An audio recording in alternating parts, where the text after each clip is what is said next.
ध्यानं मूलं गुरोर्मूर्ते पूजां मूलं गुरोर्पादं मंत्रं मूलं गुरोर्वाक्यं मोक्षं मूलं गुरोर्पः. सर्व भक्तमंडळींना नमस्कार. मी प्रमोद रेंगे आणि आपण पाहतात माझं यूट्यूब चॅनल मोक्ष गुरु रामकृष्ण सरस्वती गुरु. आज मी आपल्याकरता 202 क्रमांकाचा व्हिडिओ घेऊन येत आहे आणि या व्हिडिओमध्ये मी पुणे म्हणजे खास करून आमच्या पिंपरी चिंचवडमधले एक भक्त श्री मधुसूदन मुरलीधर नेहरे यांचा एक अनुभव आपल्याला सांगण्याचा प्रयत्न करणार आहे. आणि त्यांनी एक जो लेख लिहिला आहे तो गुरुगौरिका पुष्प 3मध्ये पान क्रमांक 93 ते 97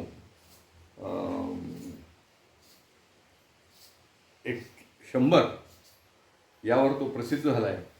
आणि त्या लेखाचं नाव आहे तुमची सर्वांची काळजी घे. अर्थातच हे आश्वासन आपल्याला सद्गुरूंनी त्यांना दिलेलं आहे हे सांगणे न लगे.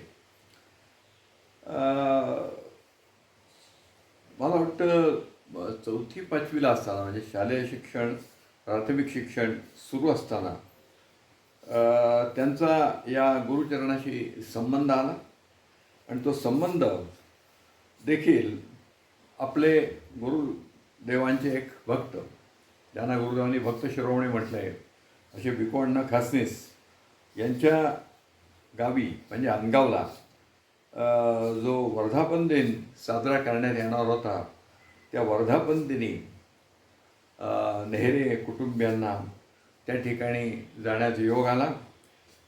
नेहरे यांचे म्हणजे नेहरेंचे मधुसूदन नेहरे यांचे वडील मुरलीधर नेहरे ज्याला आम्ही दादा म्हणतो ते दादा नेहरे आणि गुरुदेवांचे दुसरे एक भक्त ढमाले हे दोघंही मित्र होते आणि त्यामुळे त्यांचा एकमेकांशी संबंध होता. आणि ढमाले यांच्या माध्यमातून त्यांना अनगावला जायला मिळालं. अनगावला त्यांचं दर्शन झालं. अर्थात मधू त्यावेळेस लहानच होता परंतु तिथे 2-4 कुटुंब त्या ठिकाणी गेलेले होते. त्या कुटुंबांमध्ये ढमाले होते, नेहरे होते, देशपांडे आणि जगताप असे सगळे कुटुंबीय गेलेले होते. देशपांडे त्याच्या आधीपासूनच गुरुचरणाशी निगडीत झालेले होते हे मागे मी आपल्याला सांगितलेलं आहे. ही सगळी घटना 80 सालच्या नंतरची आहे. 80 सालच्या नंतरची आहे. आणि मधुसूदन नेहरेंचे वडील हे टेलिकॉम डिपार्टमेंटमध्ये सर्व्हिसला होते. टेलिकॉम डिपार्टमेंटमध्ये सर्व्हिसला होते आणि काही काळाकरता त्यांना येमेनला जावं लागलं. आणि त्याच्यानंतर काय योग असतो बघा, दर्शन झालं आहे त्यांना येमेनला जावं लागलं. आणि त्यांच्या मातोश्रींना एका भांडी घासण्याची जी राख असते त्यावेळेस या व्हीम पावडर वगैरे काही नव्हत्या त्यावेळेस राखेनेच भांडी घासावी लागायची आणि राख ती निर्णया ठिकाणून आपल्याला आणावी लागायची. तर अशी एक राख त्यांनी आणली असताना त्या ठिकाणी त्यांना एक चांदीची गणेश मूर्ती सापडली. लगोलग हे अशी घटना घडली आहे त्या घटनेचं आकलन आपल्याला होत नाही. त्यामुळे त्यांनी मला वाटतं गुरुदेवांच्याकडे धाव घेतली आणि गुरुदेवांनी ती मूर्ती घेऊन पाहिली आणि त्यांनी पूजेत ठेवायला सांगितली आणि आशीर्वाद पण दिला की तुमचे आता यजमान लवकरच काम संपवून व्यवस्थित परत येतील, काही काळजी करू नका.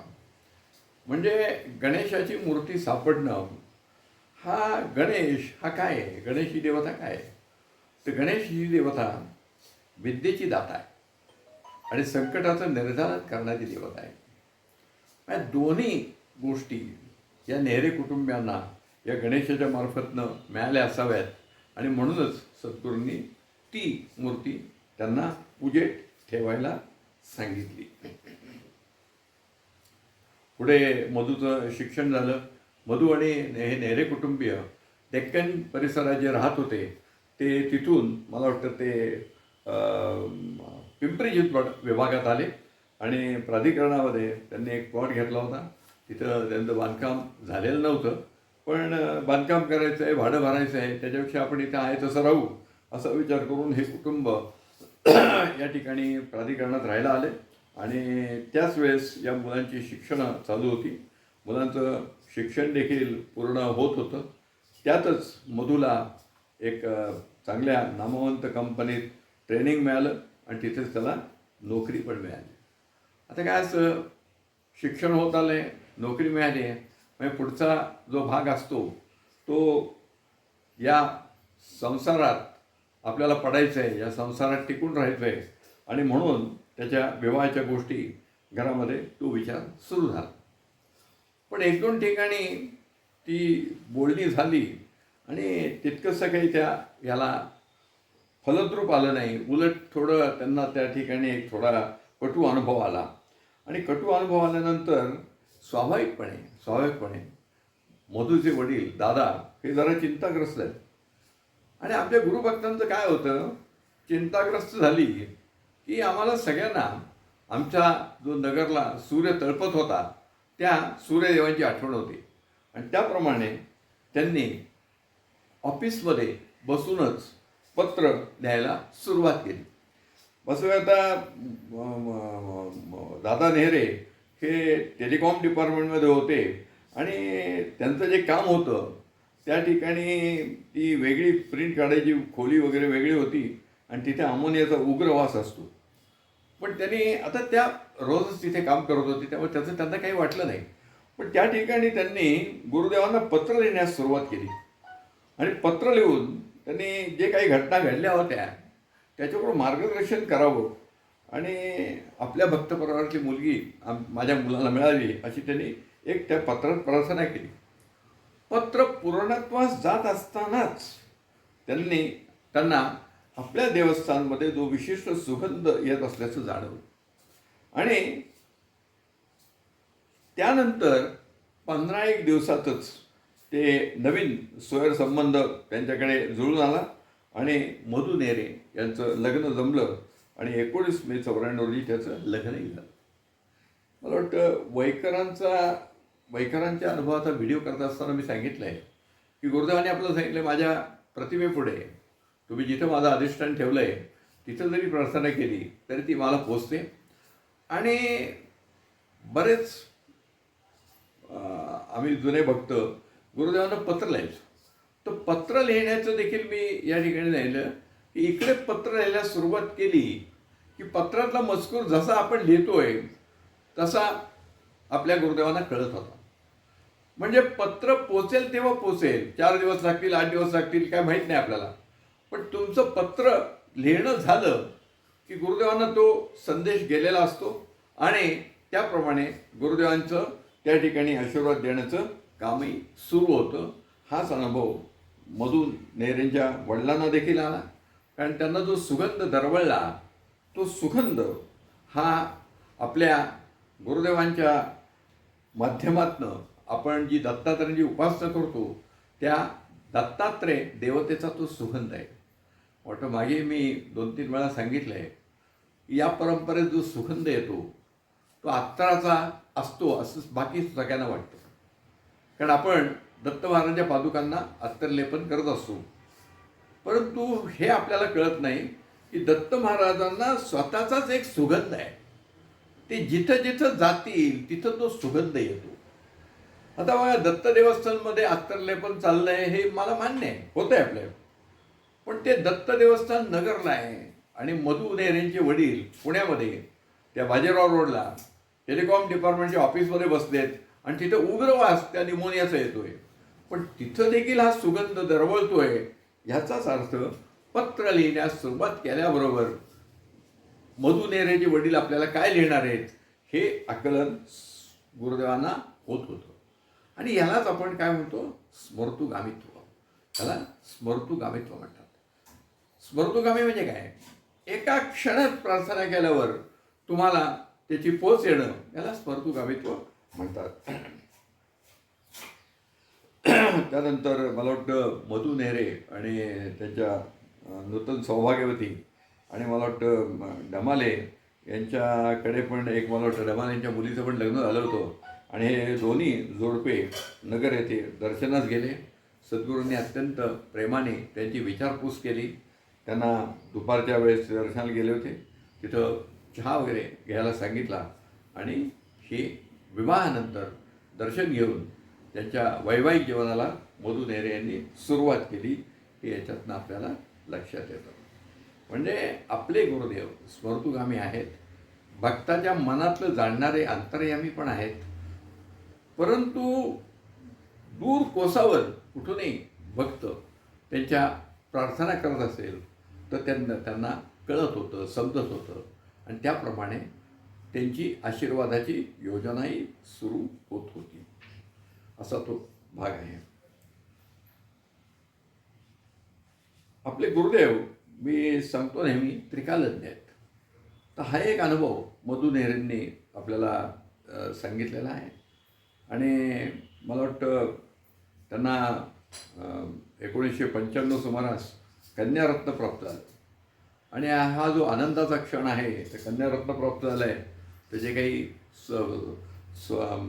सोयराचे वगैरे दिवस असतात, ते दिवस संपल्यावर मधु नेहरे आणि त्यांनी आपल्या कन्येला घेऊन सहकुटुंब नगरला जाण्याचं ठरवलं. आता मधु नेहरे यांच्या जवळच गुरुदेवांचे अत्यंत जवळचे सेवेकरी देशपांडे, सुभाष देशपांडे हे राहत होते आणि सुभाष देशपांडे हे पंचेकरी सेवेकरी होते आणि स्वाभाविकपणे हे यांचा दोघांचाही प्लॉट शेजारी आहे, तेव्हा त्यांचं बोलणं झालं आणि सुभाषलाही नगरला जायचंच होतं. त्यामुळे ते दोघंही त्या मधु नेहरे यांनी जी गाडी केली होती त्या गाडीतनं नगरला पोचले. नगरला पोचल्यानंतर मला वाटतं गाडी जरा लवकर गेली आणि आपलं दर्शन 3च्या पुढे सुरू होतं. तर 3च्या पुढे सुरू होतं म्हटल्यावर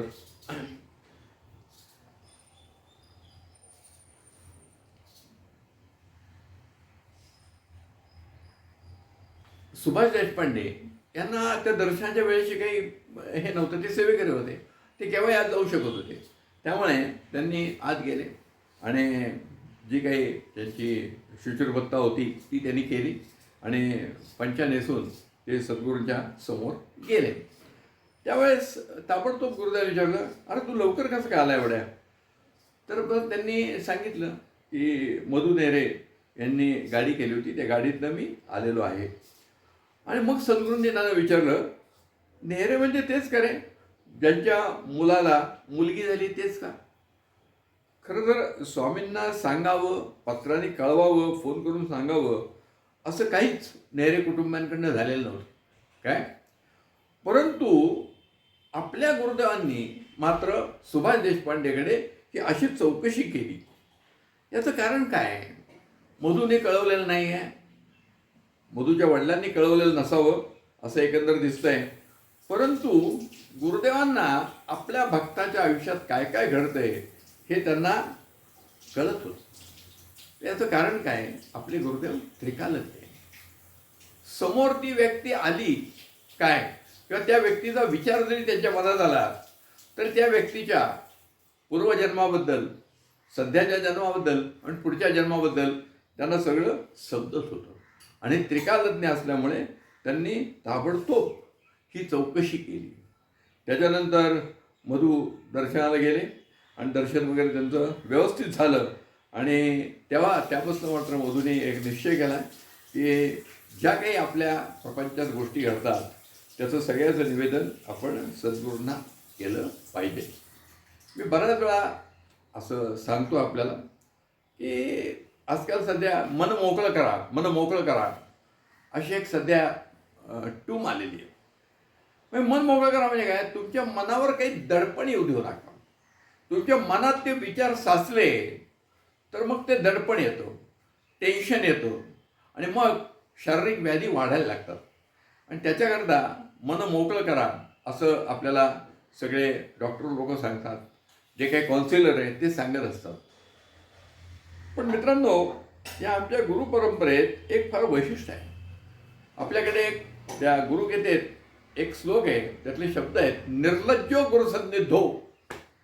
म्हणजे गुरुचरणाशी आल्यावर आपण निर्लज्ज होऊन जे काही आपल्याला वाटतंय ते काही सांगावं, जे काही वाटतंय ते सांगावं. आणि असं करणं म्हणजेच मन मोकळं आहे. आम्ही जेव्हा आमच्या सद्गुरूंना जे काही निवेदन करतो ते आनंदाचा असेल, दुःखाचा असेल, प्राप्त परिस्थितीचा असेल, त्यावेळेस तुमचं मन मोकळं होतं. तुम्ही कोणावरती बोललात.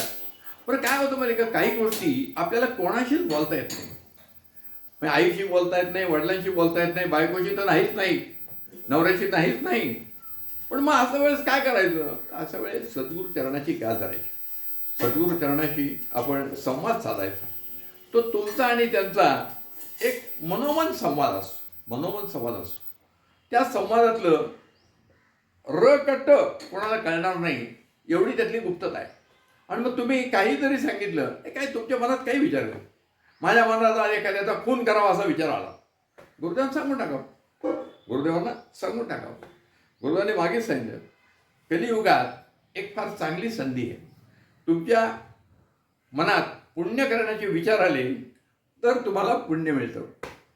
पण त्याच्या उलट आहे, पाप करण्याचे विचार आले तर पाप करण्याचा विचार आला म्हणून पाप लागत नाही. जोपर्यंत ती पापाची कृती घडत नाही तोपर्यंत पाप लागत नाही. मग असा विचार आला आहे माझ्या मनात, अमक्याचा खून करावा. आता मी करणार आहे का? करेल किंवा नाही करेल हा भाग वेगळा आहे. पण मी जर माझ्या सद्गुरूंकडे निवेदन केलं तर त्या विचार येण्याच्या विचारात नाही मला मुक्ती मिळेल ना, सुटका होईल. म्हणजे मन मोकळं होणं जे सध्याचे कॉन्सिलर म्हणतात ते आम्हाला पहिल्यापासून आमच्या गुरु परंपरेत शिकवले. निर्लज्ज गुरुसंधीतो. मी हा उदाहरण का घेतलं की जी गोष्ट तुम्ही इतरांना सांगू शकत नाही ती तुम्ही सद्गुरूंना निवेदन करू शकता. सद्गुरूंना प्रत्यक्ष जरी सांगितलं तरी ती गोष्ट कोणाला कळत नव्हती, ती फक्त सद्गुरूंनाच कळत होती. हे मी तुम्हाला 100% गॅरंटीने सांगतो.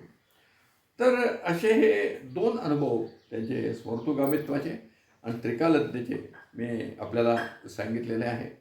आणि या पद्धतीने भक्ताच्या जीवनात काय काय घडतंय ते सर्व सद्गुरूंना समजत असतं. ही सर्व भक्तांनी नोंद घ्यावी. हे गुरुदेवांच्या सदेह अवस्थेतले अनुभव आहेत आणि ते मी मधु नेरेच्या माध्यमातून आपल्याला सांगितले. आता आपण या ठिकाणी थांबूया. श्री गुरुदेव दत्त.